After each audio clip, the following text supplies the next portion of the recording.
Hello, everybody.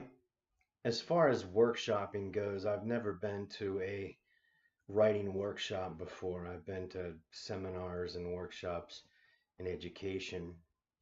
But I'll tell you what, after reading the Dan Barden article and the article from Mr. Diaz, I was not exactly enthused about what they had to say. Dan Barden, I thought, sounded like a burned out teacher that didn't like his job, that thought all his students were a bunch of idiots. Uh, and who in their right mind would want to take a workshop course with that guy? Not me. I think it's time for Mr. Barden to find a new line of work. And as far as Mr. Diaz goes, and I quote him here, this shit is too white. I don't know about you, but that sounds like racism to me. Reverse racism. My philosophy on racism is Dr. Seuss's The Sneetches video, with some of them having stars on their bellies and some not.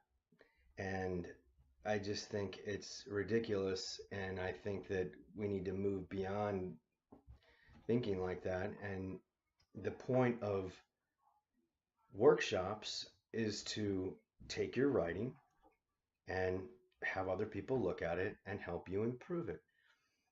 And they're coming to you for advice, positive, constructive advice. And I think that's good. I think we all can do that for each other. Help them with some grammatical editing, some choices that they could make that would possibly make it better. But it has to be positive. The negativity that these two people had with their articles just made me angry, frankly.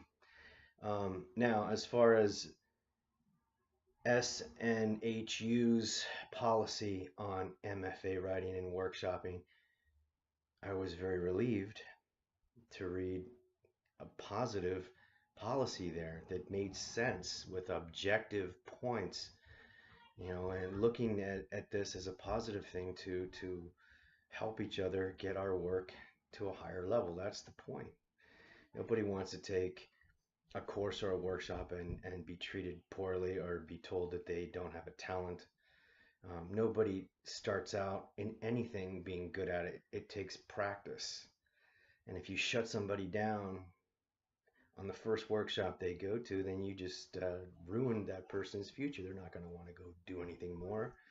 If someone, a professor or someone that they see as being higher up than they are, tells them that they have no talent, they're likely to believe them. So anyway, I'm glad that this program has a good, solid philosophy. I agree with it. I like the instructor that I've had so far. She's very positive, and that's what teaching is all about. As a teacher, I mean, I teach art, but my main objective is to be positive and be a good role model and to make people excited about art. And I feel that in the program so far, and I would hate to see people like Dan Barden and Mr. Diaz uh, take a positive thing like we have here and drag it down to a bunch of negativity. It just makes me angry. Um, any advice I would have would be to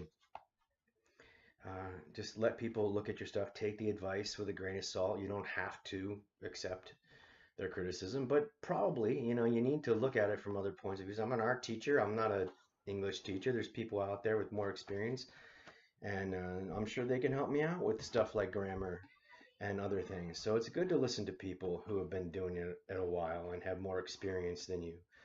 So anyway, I hope that we can all do some workshopping together and be positive and enjoy it and improve our writing.